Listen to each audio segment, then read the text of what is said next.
Everyone has a story. But what if your story could change a life forever? As Jesus followers, we're called to carry hope, a hope that the world so desperately needs. In 1 Peter 3:15, we're reminded, always be prepared to give an answer to everyone who asks you to give the reason for the hope that you have. Sharing your story isn't about having all the answers.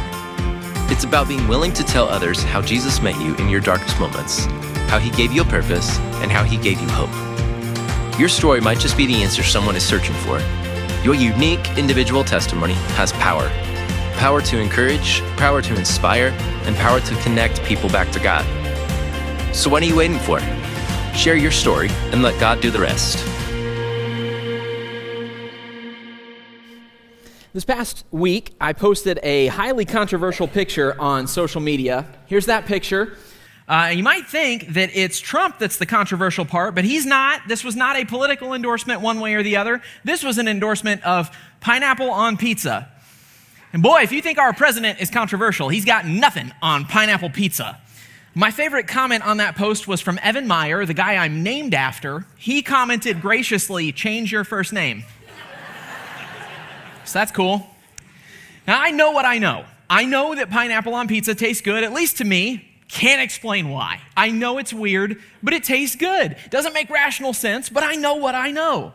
I know what I know even if I can't explain it. Not just pineapple on pizza. I love hot food. It makes me cry, and I love it, and I can't tell you why.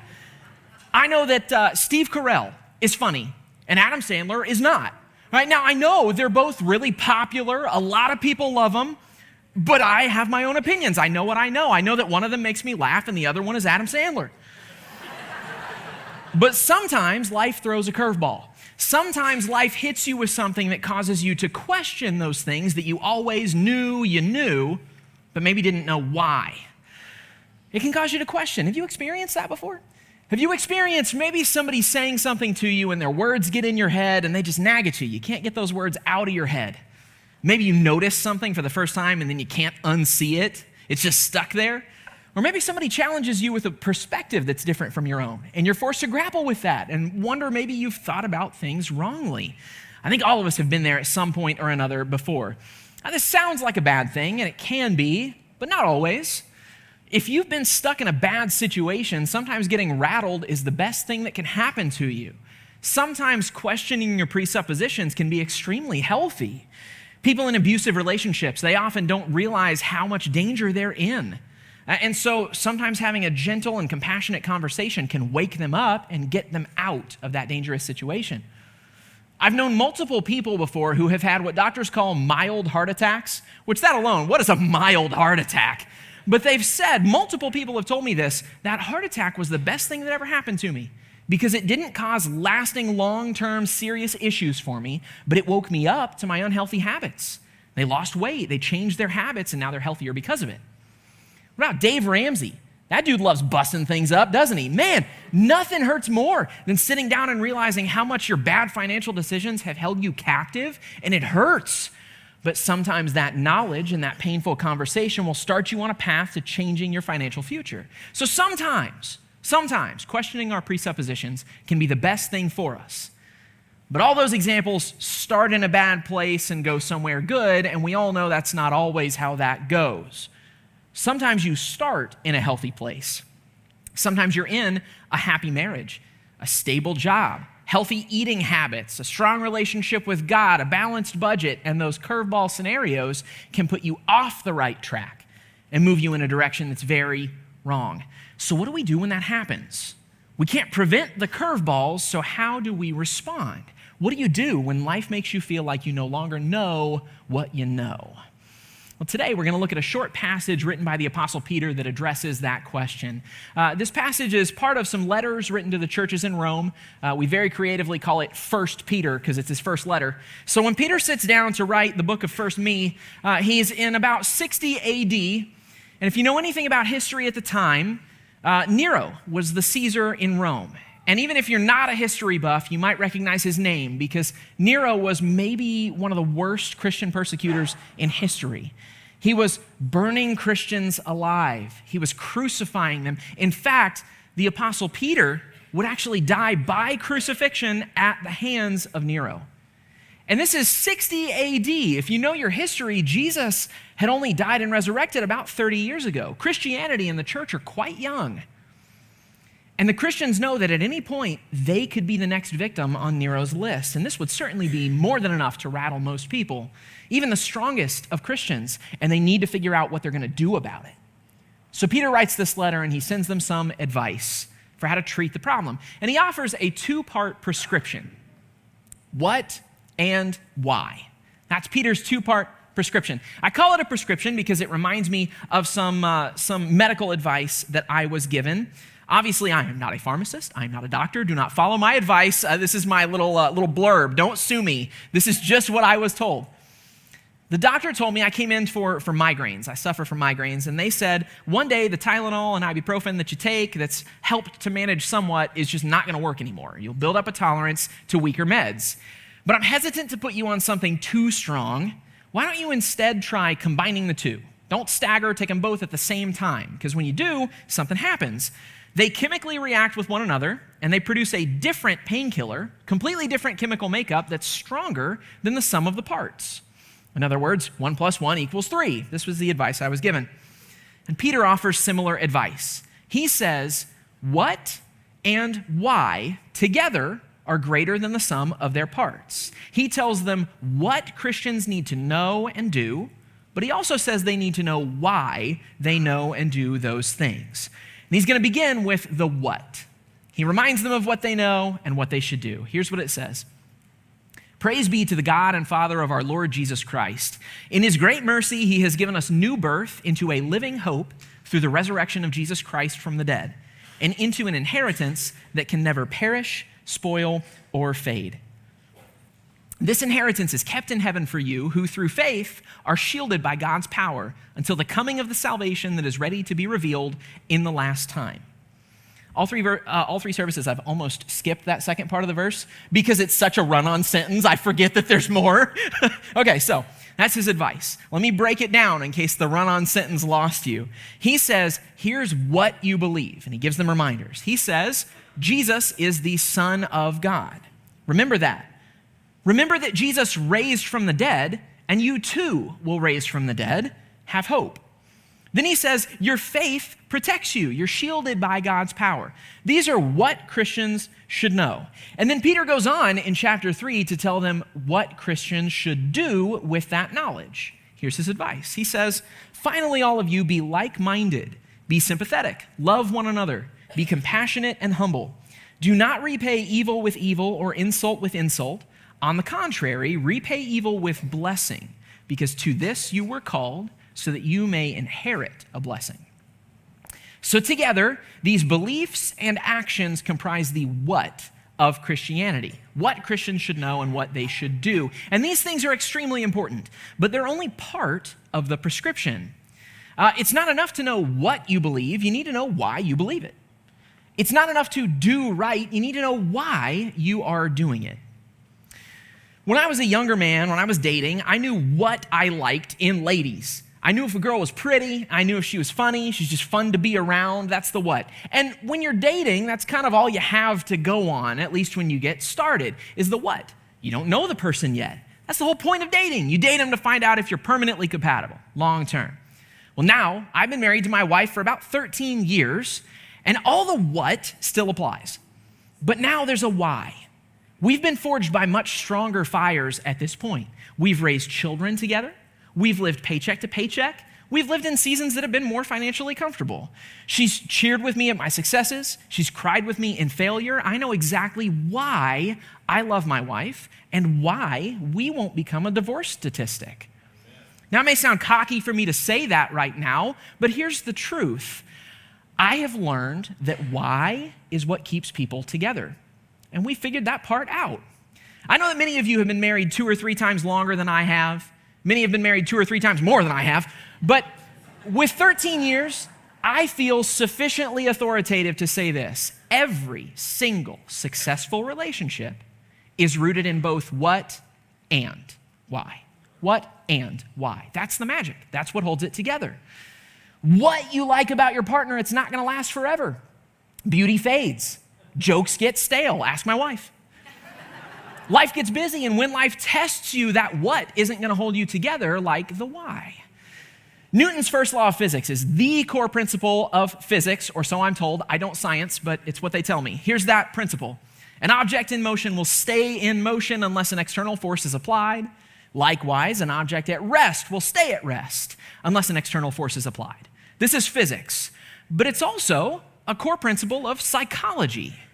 Psychologically, you'd say it this way: you will always do what you have always done unless an external force is applied, much like those minor heart attacks. You're just going to keep doing what you've always done. So long as nothing challenging ever comes up in your marriage, you're going to be fine. The what will suffice. As long as your wife never gets a single wrinkle, as long as you never meet a man who's slightly more attractive than your husband, you're going to be fine. The beauty's going to carry you through. As long as Adam Sandler's wife never meets Steve Carell, she's going to keep thinking he's funny and they'll be fine. But that's not how life works. Life throws curveballs. Life hits us with things we're not expecting, and it tries to break us down. And that marriage that was moving forward without a why, when it gets hit by an external force, it's going to hit the brakes, but not when you have a strong why.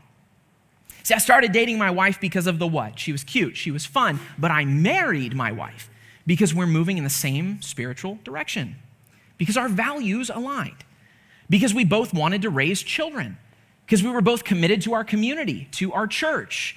We're both committed to each other as both spouses and friends. And man, we have stories to tell. Now, marriage isn't the only example of this. What about your job? Maybe you've got a factory job because you think it's super fun to pull levers and push buttons. I talked at FCA this past week at Franklin High School, and I said, maybe you work at Dairy Queen because you think it's so fun to pull the ice cream lever and make the little whoop-de-doop on top of the cone. But that wears out. If that's the only reason you're working your job, you're going to quit the first time your boss chews you out. That's just how it goes. But if you know the why of your job, if you know that your job is providing groceries for your family, if you believe in the mission of your company and you want to carry that forward, if that position is a stepping stone to a promotion, you're going to keep pulling that lever and you're going to smile while you do it.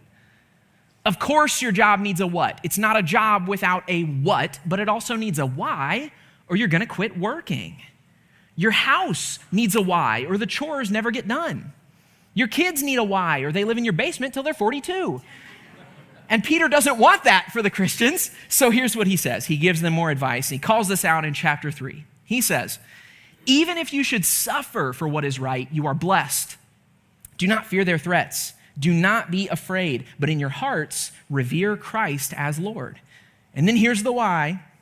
Always be prepared to give an answer to everyone who asks you to give the reason for the hope that you have. We have a job as Christians. We have a big job, a great commission, if you will. Here's that commission.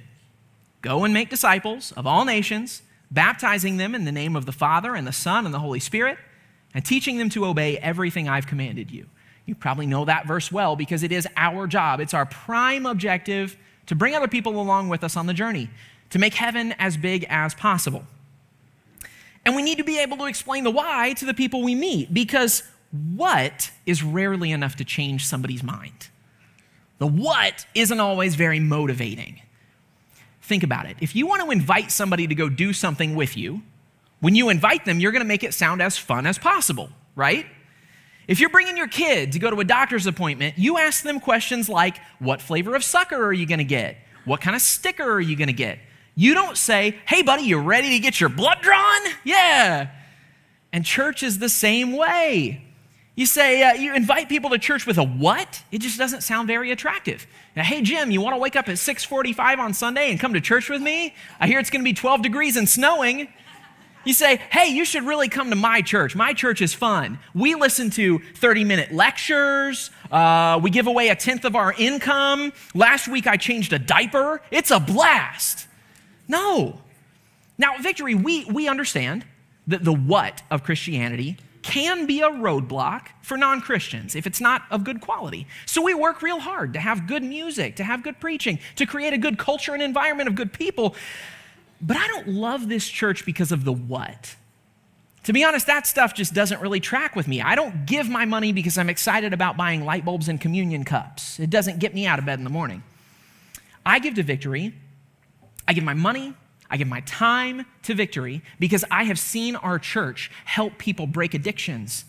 I've seen our church help people decide against suicide. I've seen churches like Victory uniting families. Victory supports adoptions and discourages abortions. Victory trains, Victory equips, we answer questions, we baptize people. I love Victory because of our why. And it's the same with my personal faith. There are what's about Christianity that I like, but the why is what's important to me. And people will ask you, make no mistake, people will ask you. They're gonna notice your what, and they're gonna notice that it's weird. Your what doesn't look like theirs. They're gonna wonder what's going on when you wake up and drive out early on a cold January morning to come to church. They're gonna wonder what's going on when you start giving your money away. They're going to wonder what's going on when you start attending a small group, despite having an insanely busy weekly schedule. And when they notice those things, they won't ask, "What are you doing?" They'll ask, "Why? Why are you doing that?" And you need to be prepared to answer that question. Because the answer to that question can change someone's eternity. Now, Peter, he doesn't stop there. He begins with that advice, but there's more to it. You see, the what had two parts. There was the what you know and the what you do. And similarly with the why, there are two parts. There's the why that you tell other people when you want to bring them into the fold, but then there's also the why that reminds you, that fuels you, that holds you up when things get dark. Peter says, "For it is better if it is God's will to suffer for doing good than for doing evil. For Christ also suffered once for sins, the righteous for the unrighteous, to bring you to God."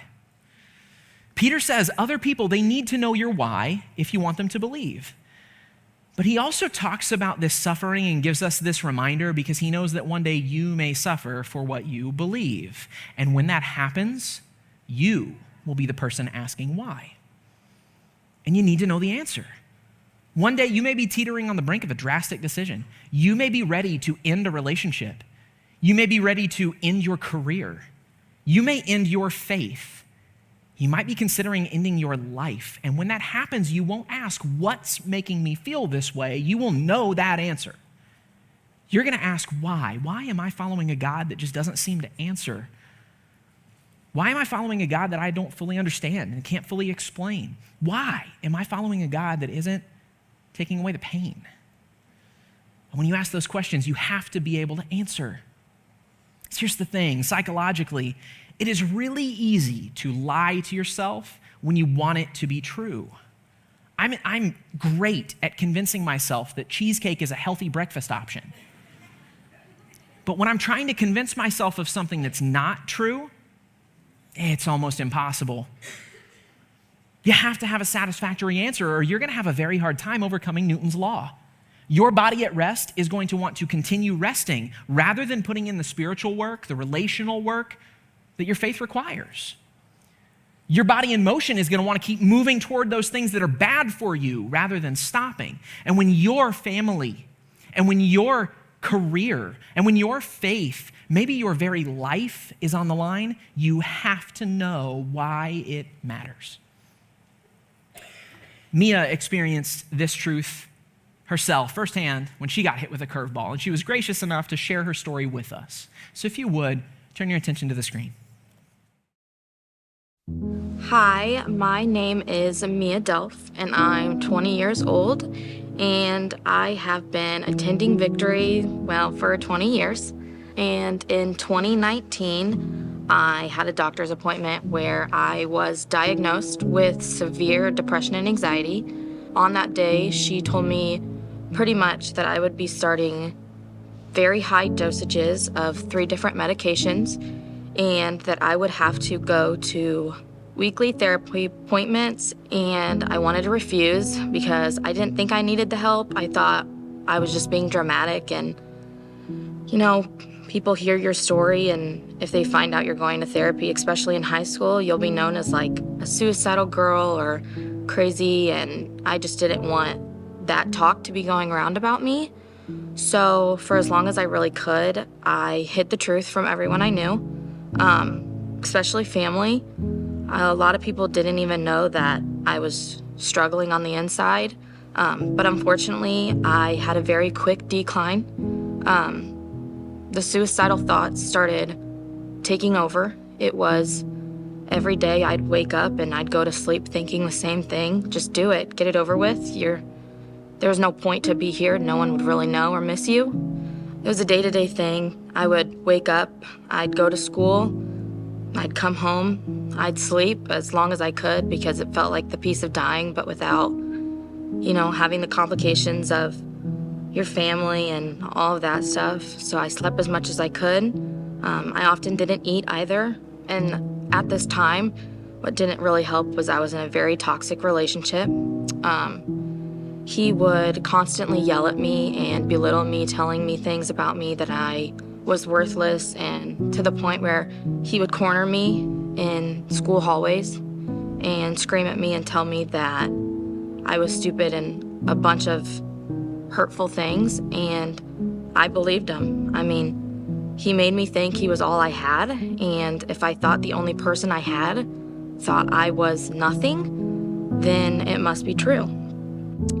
So I started having pains in my chest where it was like my heart physically hurt in a way that didn't ever go away, and I didn't know what to do. So I decided that I would start hurting myself. It felt like it was an ease on my mental health to the point where I became addicted to it, and I truly couldn't go a day without it or without thinking about it. It was calming to me knowing that I was feeling physically hurt instead of just emotionally. Also at this time, I prayed a lot to God. The questions of, why is this happening to me? What's the point? Is there a reason? Like, if you're real, why aren't you fixing this for me? And I didn't get better. And so in November of 2021, I decided I was going to commit suicide. And I wrote a few suicide notes explaining why I did it and that I loved everyone, but I couldn't do the pain anymore. And I was going to overdose on medicine. I had it all planned out. And there was one night I was sitting there with them all in front of me and I couldn't do it. Something was just holding me back from it, and that made me very angry because I was in so much pain to the point I didn't want to wake up. I didn't want to feel anything. I didn't want to do anything. And about a week later, I was in my room and my sister walked in and she saw the cuts on my arm, and I became on watch to my family. I couldn't be home alone. I couldn't be in my room alone. The only time I was allowed in there really was to sleep. All the pills were taken, all the scissors were hidden. I really lost anything sharp, anything that could have really been dangerous, and I didn't understand it at the time. I thought they were being dramatic because they just didn't understand. And I had another doctor's appointment. I was very prone to them. I would go often because, I thought you'd go in, do the same thing, have the same conversation, answer the same questions. You're normally out within 10 minutes. This appointment, I was not out within 10 minutes. My doctor, she sat me down and talked to me, and she pretty much just said, Mia, if I don't see you better within 2 weeks, you're going to a psychiatric hospital because me and your family don't think you'll make it past much longer if you don't get better. So I had another appointment 2 weeks later. I went back in. I faked it all. I had a fake smile, the fake laugh, and I got really good at faking it. So she believed me, and she sent me home, told my parents I was better, She saw a big difference. But the truth was, I knew how to hide behind a smile. And I started hurting myself again soon after that. And then one day, it was a very hard day, and I went searching for the pills, and I found them. And so I thought, since I found them, there's only one thing I know what to do. And they were all sitting in front of me, but I still couldn't. It just felt like a pit in my stomach. And something was just saying not tonight. And at the time I always thought, maybe that's just saying it's not gonna work tonight. So I need to do it another night when I know it will work. And later on that week, I was in the garage with my dad and, having conversation with Dad. They just talk bunch. And I didn't respond because I didn't have conversations at this time. And I remember very vividly to this day, he was sitting in his chair and he looked at me and he had tears in his eyes. And I didn't know what he was gonna say. And he looked at me and he said, "Mia, you're my daughter. Dads are supposed to fix things. And this is something that I can't fix for you. And I don't know what to do." And I sat there as my dad, that's 50 years old, is crying because he's scared that he's gonna lose his little girl. And in that moment, I knew that I had to get better because I wasn't the only one hurting. I always thought I was just the one suffering, but I wasn't. I had to heal. I had to heal for them. I had to live for them. My mom, the whole time she'd hold me while I cried until I couldn't breathe. My dad would read me scripture and stuff from the Bible a lot, but I didn't think there was a God. So I didn't believe. I didn't believe anything he said. My sisters, they'd cry to my mom because, they saw me at my worst and they didn't know what to do. They didn't want to lose their sister. So at that point, I decided I would go to therapy every week. At the time, I was already going, but I took it serious. I explained what was happening. I allowed myself to be vulnerable. I went to church any chance I could. I didn't miss an opportunity to go on a Sunday. I prayed and I truly spoke to him. I didn't just brush it off like, "You're not talking back to me, so you're not real." And I cut off a lot of people who fed me the lies about, God not listening and the people that just weren't good for me. And I allowed myself to ask for help. I allowed myself to be vulnerable and realize that not being okay is okay. Later on, a few years later, after I was better and, I was happier, something was still missing. I always had that feeling, that question, like, why me? What was the point of this? If you truly want the best for your kids, God, then why are you putting me through this? Why didn't you heal me when I needed you to heal me, when I was ready to let go? And there was one night I couldn't fall asleep. I was awake until 3 a.m, tossing and turning, and all I was thinking is, I feel like someone needs to hear my story. So I decided at 3 a.m, got up, I posted this huge testimony and story on Facebook, and I went back to bed after that, and I woke up with so many messages and so many shares from people just saying that they finally felt heard, that they're praying for me, that they're glad that they have someone that they can talk to. I got so many messages, private messages of people asking me questions for loved ones that they didn't know what to do. And it made my heart feel content in a way that it never had felt before.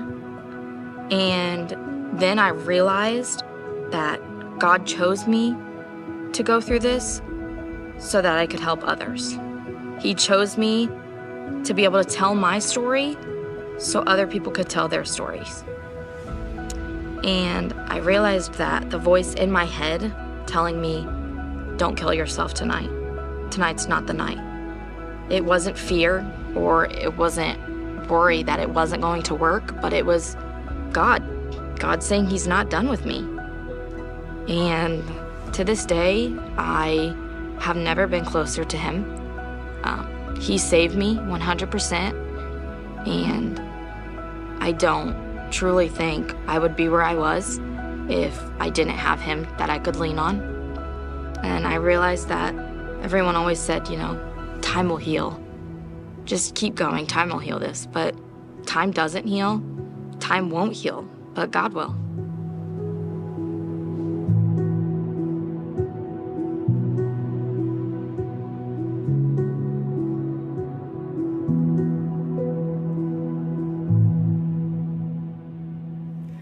At a point of great fear and darkness and terror, Peter wrote these words to the Christians in Rome. He said, always be prepared to give the reason for the hope that you have. And it strikes me as kind of funny that he never says what the reason is. He says, be prepared to give the reason. Well, then what is it? Tell us. And it's because everybody's story is different. The Bible makes it clear there's one way to God. Unapologetically, that way is Jesus. But all of us arrived here in different ways. All of our paths look different from one another. My story doesn't look like Mia's. My story might not look like yours. And you may be intimidated by the idea of offering your testimony because you feel like your life was uneventful. You grew up in church, you were baptized as a teenager, your dad's a preacher, me too. You might be sitting there thinking, this doesn't apply to me. I've never once considered hurting myself. I've never been tempted to pull away from my faith or anything, but this absolutely applies to you. Because you might share your boring story only to discover that the person you're talking to has the same boring story as you, and they've been searching for a reason why. That's not how this works. We don't get to choose our story. You might be sitting there thinking, I can't share my story because mine was too eventful. I don't want to glorify the things I did in my past. Or I'm afraid that the drama of what I did is going to distract from the story of Jesus. But that's not how this works. It's not up to us to self-censor the stories God wrote. It's up to us to find our why and to share that why with other people. So the fact is, the overwhelming majority of people who will hear this message are thinking the same thing many of you are right now. I'm just not special. My story isn't special. You're not alone in feeling that way. But your story could potentially save someone's life, change someone's eternity, and that someone might one day be you. Peter says this. He says, always be prepared to give the reason for the hope that you have. But then he cautions us, do this with gentleness and respect, keeping a clear conscience, so that those who speak maliciously against your good behavior in Christ might be ashamed of their slander. At the lowest point for these Christians, at the time of their greatest need, Peter says this, and he's clearly alluding to the Romans. Peter doesn't say hide. Peter says tell your story, because when you combine your what with your why, what is produced might be compelling enough to change the heart of even a Roman.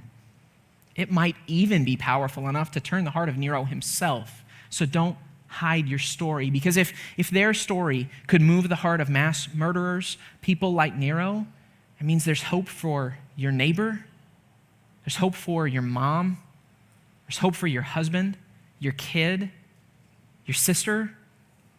There's hope, but you have to do the what, and you have to know why. You have to know why it matters. So why? How will you respond? What's your why? You have a story to tell, and you need to tell it. Here's mine. My mom and dad always wanted kids. They grew up with several siblings each, and they just knew they wanted to have children one day, but life doesn't always give you what you want. And although they tried, they were not able to conceive for quite a long time. They were told by doctors that it just wasn't possible for them to have kids. At one point, they did conceive, but they miscarried. And the doctor basically said, why are you putting yourself through this? It's not going to work. Eventually, they conceived again, and the conversation was the same. They braced for loss. But the days ticked by, and baby kept growing, And each time they would visit, the doctor's prognosis never really changed. He would just kind of change the timeline. The doctor said, this baby isn't going to last another few weeks. Then he said the baby's not going to survive to the first trimester. He said there's a chance you'll make it to the third trimester, but the baby won't make it long past birth. You may make it to term, but he won't survive long. And he said, well, okay, maybe he'll survive, but he's going to be born with serious defects. His lungs aren't fully formed. His brain isn't yet fully formed. He's not going to have quality of life. Why are you putting yourself through this? And then in 1990, a boy was born. It was me. They took me to the NICU. I was small. I was frail. But 35 years later, I'm still here. I'm still ticking. Medically speaking, the worst issues that I've got are ADHD and migraines and a little extra weight around the middle. Although I think that's probably due more to the breakfast cheesecake than it is to anything else. Listen, I don't think I'm anyone special. I want to get that out of the way. I don't have delusions of grandeur. I don't think I'm going to change the world. And I have been burdened my whole life with why. Why me? There are millions of babies who didn't get what I got, and I can't explain that. I don't know that why. But I do know, scientifically, I'm not supposed to be here. I do know medically, I'm not supposed to be here. And God said, I don't care. I'm doing it anyway. And if God did that for me, although I don't know why, this air is not my own. I have no choice but to use it for him because I don't belong to me. And that's my why. I have reasoned out my faith just like most people have. I can tell you historically why I believe that Jesus and David and Moses were real people that actually lived. I can tell you philosophically, doctrinally, why I believe that baptism is an important part of the salvation process. It's not just merely a good thing we should do. I can tell you why I believe that intelligent creation, rationally, just makes more sense than evolution. But all those whys that I have reasoned through, they are secondary. My why is the air in my lungs. And if I have it, I'm going to use it for God. Today, I'm going to use that air to pray. I'd like you to pray with me. I know that some of you know your why. You know what you believe. You know why you believe it. Some of you don't. And I hope that you will wrestle through that. But today I want you to pray that when you find it, you'll have the confidence and the courage to share it with others because it could change people's eternity. Would you pray with me for that confidence? God, it's so unnerving and unsettling to tell people this is why I believe it, even if I don't have all the answers, even if I can't explain it, even if my story isn't something special. But God, I don't get to pick that. You picked it. You picked me and you picked every person in this room. It's our job to tell our story. I pray that you'd fill us with the confidence to do that. I pray that as we wrestle with our own stories, that we would be aware of the fact that things that may seem small to us could be answers that other people have been looking for a long time. So please fill us with that confidence. Give us that courage to share that with others. Because God, you shared your son with us. It's the least we can do. I pray this today in his name.